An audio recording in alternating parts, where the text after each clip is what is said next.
Hi, I'm Jean Lawler. I'm the host, your host of the Roads to Resolution Closure Certainty podcast. It's a pleasure to be here with you today. I wanted to talk this time about rescission, in particular, rescission of an insurance policy. Rescission of insurance policies happen when there have been what would be considered material misrepresentations in the application for insurance. And in plain English, that would be where the answers to the questions that were asked in the insurance policy are not honestly answered. Maybe there was a yes answer when it should have been a no answer. Maybe there's not been full disclosure. Maybe there's been, misinformation. Whatever it is, in a rescission action, an insurance company will be prepared to say that the question was material to its decision to issue the policy.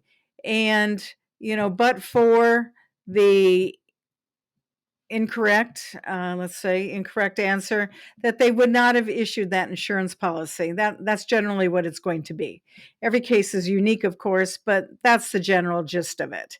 And so what kind of situations can you get into with this? And who could potentially be dragged into these suits? Well, first and foremost, of course, is the insured.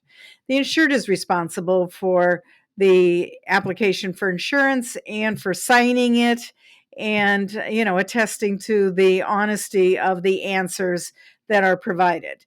And there's usually some sort of notice that the insurance company is going to rely on those answers in deciding whether or not to insure the property or the risk, whatever the risk might be, and even as to what the premium might be, would be based on what the risk is. And the risk then in turn is defined by or determined by, in large part, what the answers to the application questions are. And so that said, what kinds of situations? Well, here are a few examples of cases that I have seen. If you, for example, and when I say you, it's the generic you. It's not you personally, of course. I doubt anybody listening to this would be in this situation. But let's just say if an insured, I won't use the word you, if an insured has not fully disclosed all the people living in the residence, maybe when they've applied for auto insurance, and somebody else is driving the vehicle and then, they get into an accident, maybe something along those lines. There was just a recent decision in the federal court about a homeowner who had failed to disclose that the home was used on occasion for short-term rentals.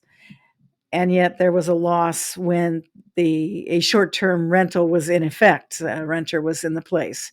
There are examples of cases where the insured is saying, I've never had any other claims before.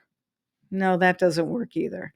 So in these kinds of situations, the insurance company would probably deny coverage for whatever the claim is, but they may seek to rescind the policy. And then if the policy is rescinded, it's void, as if it was never in effect. And so if there are other losses, then the policy is not available to apply to other losses. Now, we all learned early in life, I'm sure, in our parents' knees that, you tell the truth, right? And it is very true in this case. Now, lots of times insureds might say, well, I didn't understand, or my broker filled it in, or my agent filled it in, whatever it is. And then that in turn can bring in a possible malpractice action for broker malpractice, insurance agent malpractice. Maybe a company representative is filling in the application. And this then could get to be interesting. Who at the company is filling it in? Did they ask to ascertain information or not? Maybe it isn't an intentional oversight or error in what's being answered. So every case is of course unique, but if you do get involved in a rescission action, depending on what your role was in the application for insurance being submitted to the insurance company, my point is that can then lead to a malpractice action as well. So the reality is that even if you had to provide information about prior losses and you couldn't get this insurance, or you could only get a more expensive insurance policy, at least you get an insurance policy then, right? Or if you have to pay a higher premium, whatever the things are, honesty is the best policy. And I really do see a number of rescission cases. It's very interesting on that. And generally, they're probably going to be pretty well placed if an insurance company is going to the trouble to bring them. So answer those questions honestly, with clarity. And if you are representing an insured in some capacity or another, whether it's the lawyer, the broker, the company representative, the agent, whatever it is, just make sure that you're clear on what the answers are and that you fully explain them to the person who is applying for the insurance, so that then when they sign the application for insurance, there can never be anything coming back to haunt on you if there's anything in that application that's not completely accurate.